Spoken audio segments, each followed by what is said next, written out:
Hi everybody, I'm Jack Jinseki, and joining me today is Eliza Kitsune. Hi everyone.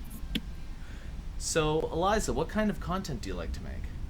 So typically I make a lot of gaming content on the streaming side of things. I work on mainly Souls-likes and Riot Games IP. If you know me at all, I'm a big Riot Games fangirl. I've played all of the smaller spin-off games and I've also played Valorant, League of Legends. I did get also alpha access into 2XKO and a lot of other things. I just love Riot Games as a company as a whole. Hmm. And on the YouTube side of things, I'm actually planning to pivot more into lore videos. Oh, cool.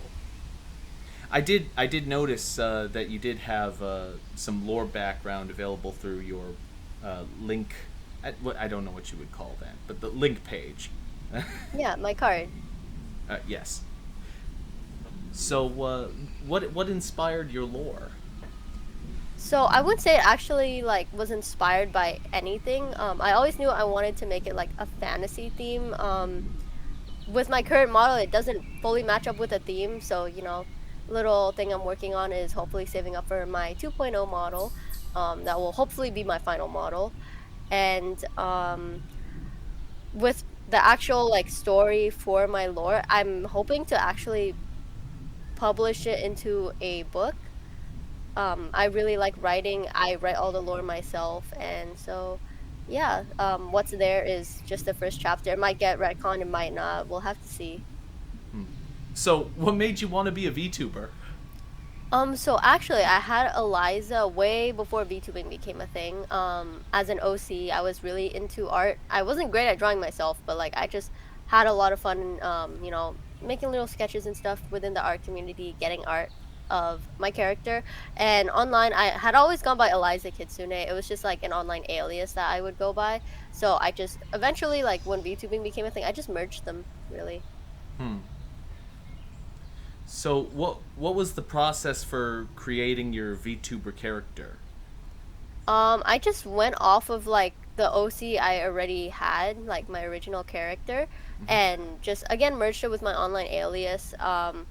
I did like, tweak a few details here and there, but I had an online alias because I had always wanted to remain semi-anonymous due to IRL like stalking problems I had. Hmm. So yeah, it was just like a very natural process for me. So it all kind of felt seamless. You think? Yeah, definitely, I would say. Oh, that's pretty convenient. So, what's your favorite accomplishment of your channel so far? Um, Honestly, I haven't really hit anything that I would say is a big enough accomplishment that stands out to me, but at the same time, it's like, I take things in steps. I look at it more as milestones than like accomplishments. Hmm. And so, what do you think your first big milestone is going to be? I would say I already passed it. It would be affiliate. And Ah. then the next one is just, wherever I go, like I don't think I'll be hitting partner anytime soon. So that would probably be the next big milestone, but it's more about the journey to me rather than the accomplishments or the milestones on the way. Hmm. And what's been the biggest change to your channel since you started VTubing?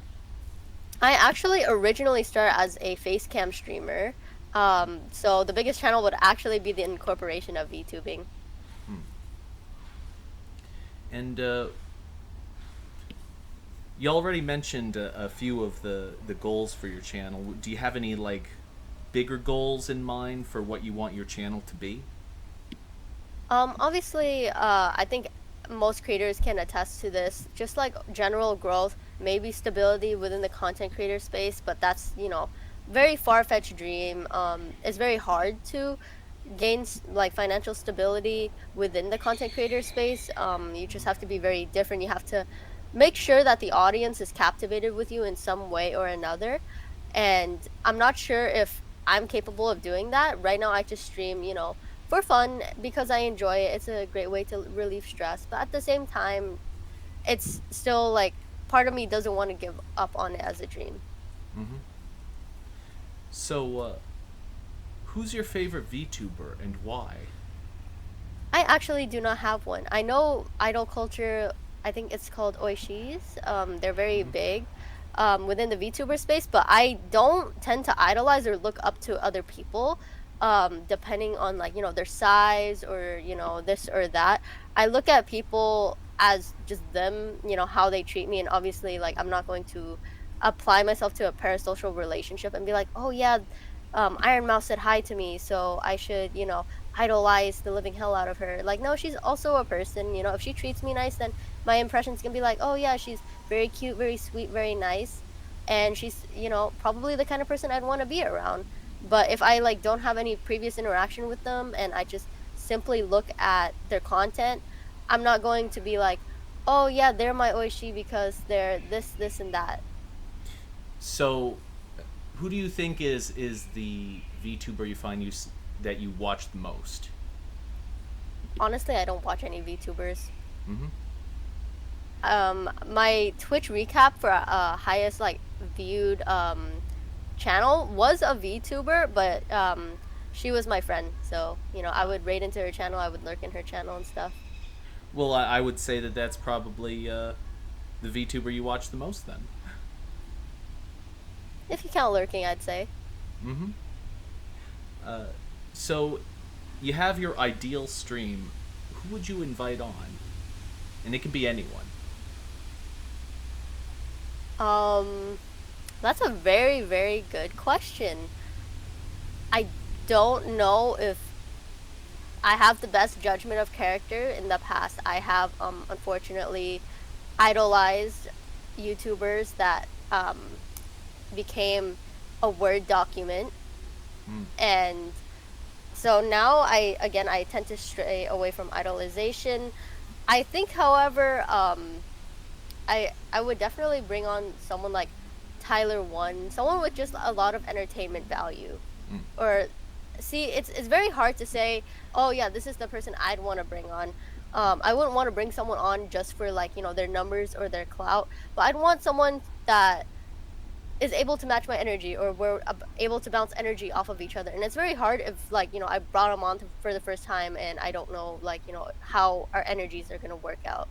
Well, I've found that in the past I asked that question a lot, and a lot of people respond with their friends, and it kind of makes sense because if I was to, for example, invite on someone who is really famous, uh, for whatever reason, the example that comes to my mind is George Washington. If I was to invite George Washington onto a stream with me, I would only be able to go it's George Washington, and I wouldn't be able to say anything cogent. So it makes sense to me to invite your friends and not anyone particularly famous.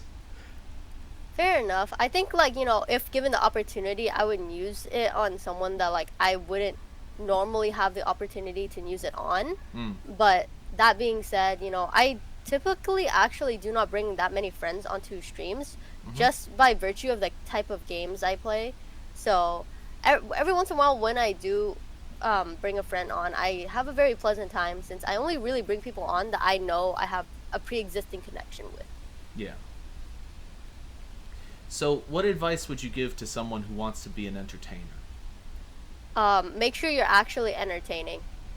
Like, I think a lot of people definitely look at Twitch and content creation, and I'm not saying I'm not like, not susceptible to this, but stop looking at content creation with, starstruck eyes. At the end of the day, it's still a lot of hard work. You have to make it work.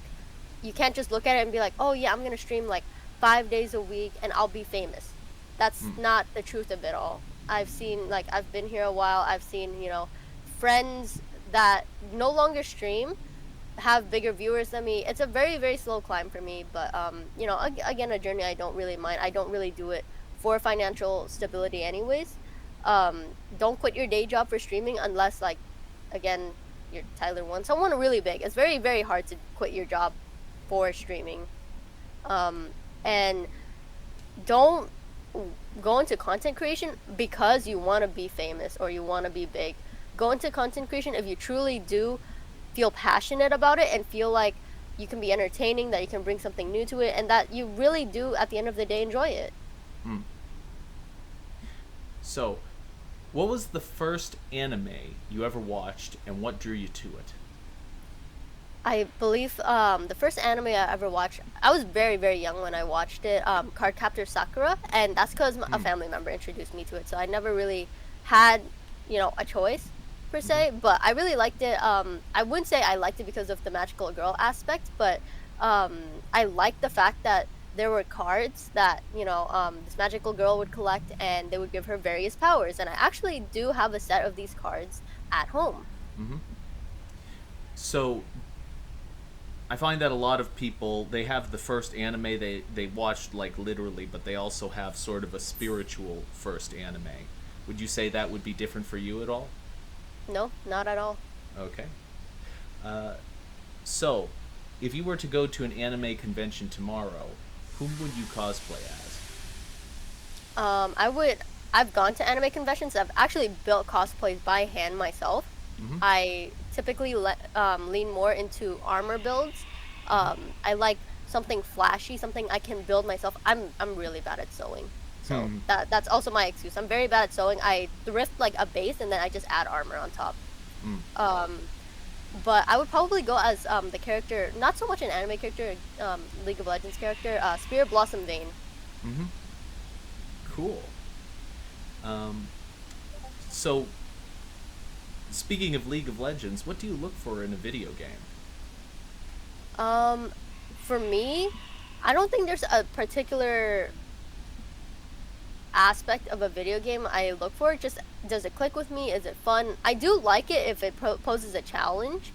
Mm-hmm. But I think that's about it. And it depends on the type of challenge as well, because I really don't enjoy platformers. Like, they can be challenging, but they're just like frustrating challenging for me. It's just like, okay, well, I'm gonna die the same, 3 times because I can't get the inputs right, and I'm gonna have to do it for the entire game. And it's just not something I vibe with. Whereas, like, something like Dark Souls, where it's a challenge, but it's beatable. So I, don't mind that as much. It's like throwing myself against the wall, but I know eventually that wall's gonna break. Mm-hmm. Whereas, like, even if the wall breaks in platformers, there's gonna be like 10 other walls behind it. And it's just something I don't really want to deal with. Mm-hmm. But I can't say that there's something in particular that I enjoy when it comes to games. Well, do you find it that there are any video games that you're looking forward to? A lot. They're all Oh. Souls likes. They are Ah. all Souls likes, but not platformer Souls likes. I know there's a lot of platforming Souls likes, but I tend to stay away from those. Metroidvania is excluded. I know those two are kind of similar. They're both side scrollers, or can be side scrollers. So I have Blasphemous. I have Blasphemous 2 on my wish list. Um, but I'd say the platforming isn't really as egregious or frustrating, so I don't mind for those games as much. Hmm. I didn't even know that there was such a thing as a platform Souls like. I mean, some people might disagree. It's more of a Metroidvania, but there Yeah. are platforming elements. So, in my opinion, it is kind of a platformer, just a platformer light. Gotcha. So, your friends just dropped in to play video games. What are you playing? League of Legends. There you go. Enough said. But I would not play with them, and I would probably not play with other people, unless they already play League of Legends and have an equal skill level to me, because I'm not trying to get mad at them and they're not trying to get mad at me. So So, do you find that you have like a sort of a setup with your friends that kind of works? um, I would say most of my like friend group, they don't really stream. They're all League players around my skill level, and Mm-hmm. so like that's not really an issue. But say, I think there's not a lot of VTubers around my skill level for League of Legends, surprisingly. Hmm. Um, so I would have a hard time like finding someone to quote unquote collab with. Mm-hmm. But at the same time, I wouldn't want to play. Some VTubers like, oh yeah, I'm new to League of Legends, you should teach me, or like, I want to get into League of Legends, we should collab League of Legends. You love League of Legends so much, right? And I'm like, yeah, I love League of Legends, but I'm also trying not to get mad at you. I'm not trying to make your first player experience bad. Like, League of Legends is the only game on this earth that makes me like unreasonably angry. I don't know why. You can put me into a first person shooter, I'll be super super chill about it. Hmm. But and some people get mad at first person shooters, but I'm just super chill about it. But the moment you put me into a League of Legends match, it's like it becomes a battlefield. It's like a mental like minefield. Hmm. And so I'm prone to like yelling at someone, and I don't want to do that. So I just avoid playing League with other people. I Well, I haven't played League. I am familiar with the phenomena you're describing. It's for a very similar reason that amongst my family, the game of Monopoly is banned. So Boy. So, changing gears a little bit.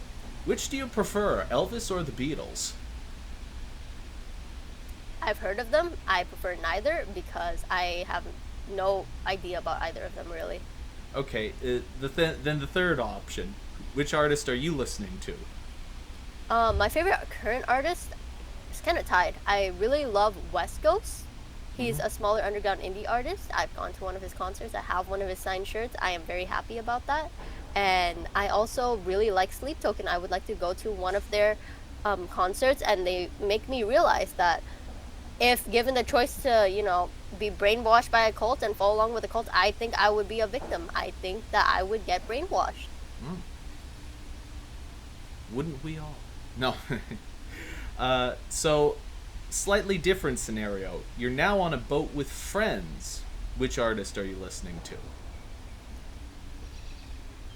Good question. A boat. A boat.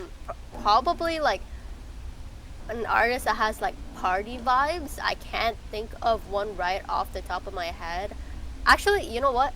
I'd probably listen to Kesha or Lady Gaga. Most likely Kesha though, but during her party animal phase. She Mm. has really good songs from that era. I don't really like her new music as much, but I know she has like creative freedom now, so I'm happy for her. Yeah. So, would you ever talk to a stranger unprompted in a public setting? I actually have, and really recently at the bank. Hmm. Um, so this is gonna sound kind of bad, but I gravitate more towards women because I feel safer. Of But course. I have talked to guys if I needed like help in real life settings, and they're very stoic sometimes, Mm-hmm. and so it makes the experience all the more scary. Mm. But I not all the time. I'd say I technically am an introvert, but I also think I'm very easy to get along with due to my personality disorder. Well, there you go. Uh, what's a movie? What's a good movie to watch on a Sunday afternoon? I like horror movies. That's all you're gonna get with me. Hmm. Either like a very, very heart wrenching movie, akin to The Notebook, or like A Dog's Purpose, something very, very sad, or like a horror movie. Do you? Depending on like how intense you are with horror movies, like I can like tone it down a little bit, but generally speaking, probably like one I know will be good instead of like just a slasher. I'm not really a big fan of slashers. They're kind of boring to me. Hmm. Do you have a favorite horror director? I don't have a favorite horror director. I do have a favorite horror movie though. Yeah. Yeah, it would be The Thing, the first movie from like the 1900s. The original Thing. The original Thing, yes. That's a new one because my favorite horror. I've never seen the original Thing. I only know the John Carpenter version, and that's The probably original Thing was amazing. yeah. So is there a distinction in your mind about what makes the original better than the John Carpenter remake? I don't know. I think part of it like fascinates me with like the prosthetics or like the CGI used during that era.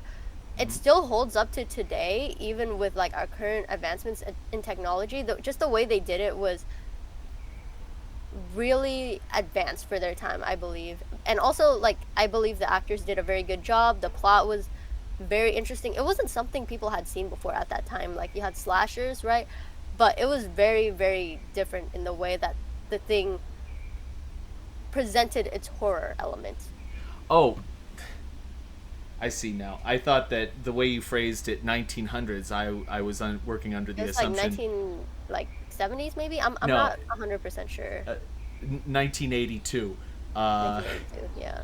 I when you said 1900s, I was thinking like maybe there was like a really old version I of the no, I thing. said 1900s because I did not remember the year that the movie came out. I'm like Yeah, 1980s, 1970s maybe. yeah, we're talking about the same movie because Okay, yeah, that yeah. is incidentally my favorite horror movie too. The Thing, the John Carpenter version.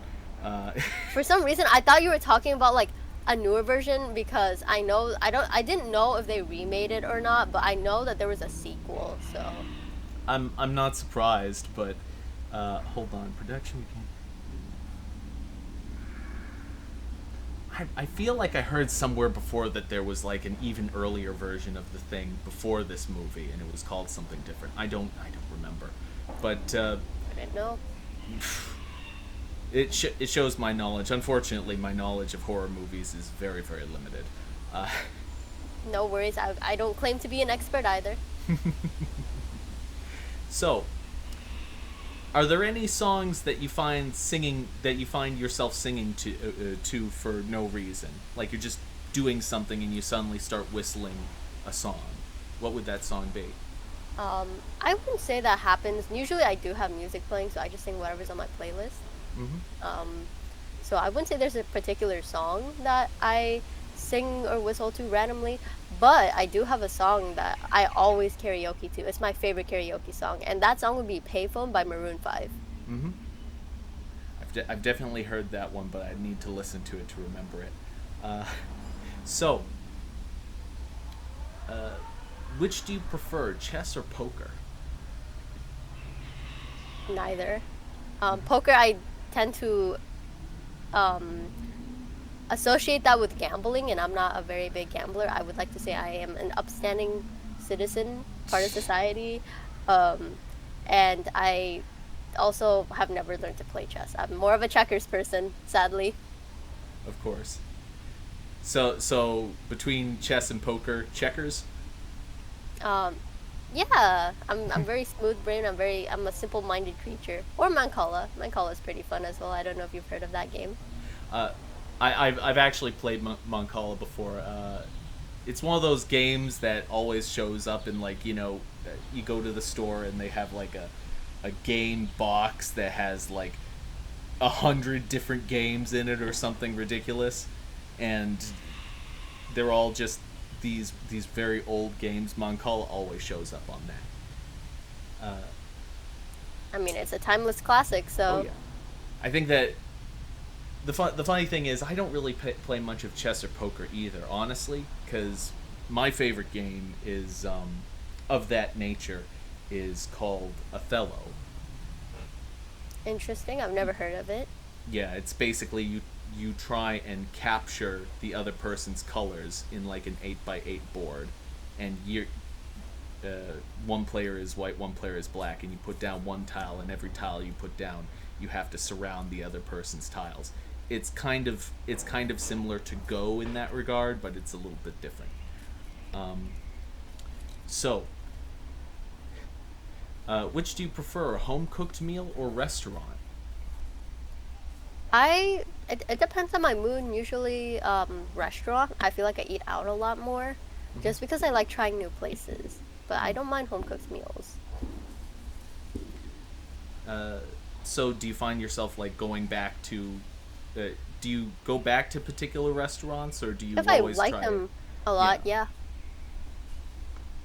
So, on the other hand, you're hungry and the only place to eat is a gas station. What do you get? Gas station sushi. I might end up dying and throwing up and crying afterwards, but gas station sushi. Hmm. It's funny how often that answer comes up. uh, so, what is your favorite thing that you've ever made? Probably has to be between my like life-size scythe I made for Shinoa from Owari no Seraph, Mm-hmm. or trying to think any other props I've made that I particularly like. Yeah, I would say like that's the like first and foremost one I remember the most. It's taller than me. Well, I'm kind of short. I'm 5 foot tall, 5 feet tall, Mm-hmm. and it was like standing a little bit taller than me, maybe like at 5'6". Hmm. That must be interesting to make something. Actually, I can't say that anymore because I've made something that's taller than me too. I made a coat rack. I do a little bit of minor woodworking sometimes, Okay. and the coat rack is taller than me. So I guess I do know what it's like to make something taller than you, uh, or taller than me, I should say. What's the coolest place you've ever found by accident? Good question. I honestly don't really go out all that much, so Okay, I don't really know. okay then. You said that you like to try new restaurants all the time. Hmm. Do you ever go to one that you have kind of low expectations for, and then you were like, actually, that was actually really good? No, and usually I start at like a 5 for every restaurant, and then it either goes up or goes down. Hmm. Well, there you go. I've had the opposite happen though, where it was like, oh yeah, I'm expecting high things. My friends say it's really good. I walk in and it was terrible. I find that happens often too. Is that I'll go to a place and I'll have heard great things about it, and then I was like, no, this wasn't good at all. And usually, it happens with like what I refer to as bougie food. That is food that looks nice and presents well, but doesn't isn't fulfilling in any way. I think for me, with this particular place, I really like hot pot and like Korean barbecue, which it's like they serve you the meat and then you cook it yourself, basically. Mm-hmm. Um, this one place was a mixture between the two, and I had decided to get Korean barbecue from this place. Mm-hmm. My friends had told me this place is great, right? And I'm like, okay, I've never been here. I'm excited to try it. I go there. The quality of the meat was so very very low. Like I'm pretty sure either it went bad or like something. It just tasted funky, and also the cuts were way too thick. So like it cooked weirdly for Korean barbecue. If you know Mm-hmm. anything about it, and usually they're kind of thinly sliced.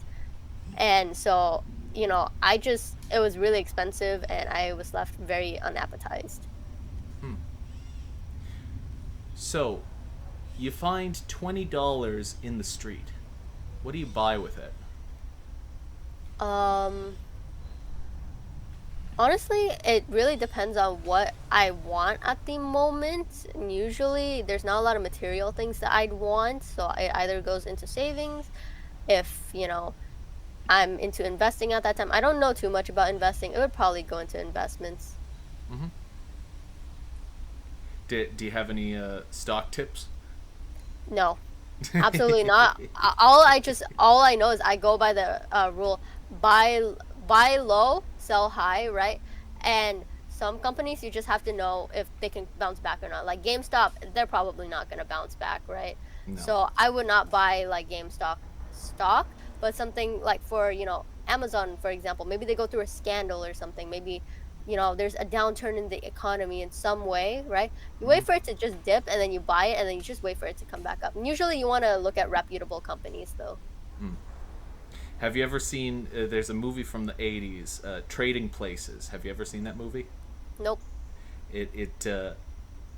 It has a large stock trading plays a large role in it, and it stars Dan Aykroyd and Eddie Murphy. Very funny movie, actually appropriate for this time of year, because it takes place around Christmas. But it's a very good movie. I'd highly recommend it if you like stock trading.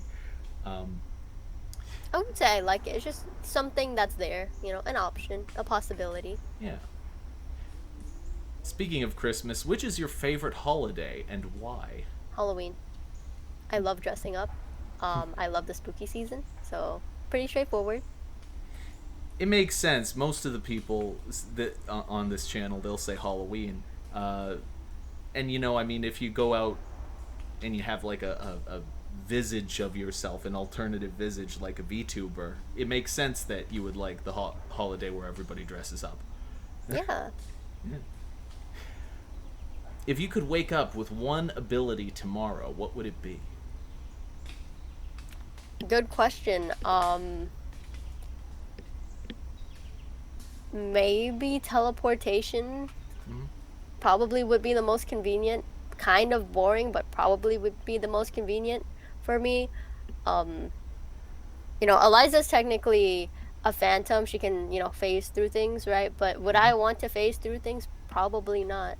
Probably not. It's not awfully useful. It's not like I have super strength where I can just phase through the wall and then, punch someone and phase back over, without them being able to do anything. Hmm. No. Phasing would be relatively useless for me, so It would be very useful if you were like a I would spy of some sort. maybe, but like, there's also risks that come along with that as well. Like being a spy, if you're caught, by a government entity, you're kind of screwed. But whether or not you can phase, Well, I mean, if you could phase through walls, then going to prison at the very least shouldn't be too big a deal. I'm sure that they would just end up like following you around everywhere, though, no? Hmm. Like you can phase, but that doesn't mean you can like run fast. Yeah, And at that's least true. fast enough to like get away from them. Uh, so, what's the latest you ever stayed at a party? I don't go to parties. Uh, Neither do I. Whom is the biggest celebrity you've ever met? I don't really meet celebrities. I guess like that one indie artist I went to a concert for, but Mm-hmm. that's about it. Like I never have gone to another concert. I'm from New Hampshire. There are no celebrities here. Understandable. Have a good day. Yeah. The only celebrity I know of that goes to New Hampshire ever is Adam Sandler, who grew up in New Hampshire, but he likes the Yankees, so we don't necessarily talk about him. Uh, do you collect anything? Uh, I do. Mm-hmm. I collect skins on League of Legends. I own every single one. Mm-hmm. At least every single one I could collect, which I think my account's worth over $10,000. Wow. I know probably not the best use of my money, time, or investment. I collect League of Legends. Like, not all the merch. I don't have the money for that right now, but I have like all the books that have come out. I've pre-ordered the next one that's coming out next year. Mm-hmm. But I think my like most solid collection I'm working on right now is I have a Junji Ito collection. If you know anything about him, he's a very famous manga author artist. Mm-hmm. He writes both. Both writes and draws it, and I just have a collection sitting behind me, and it's of like every single book he's worked on. I I don't know anything by him, but I know of him through reputation as the guy who makes like horrific imagery.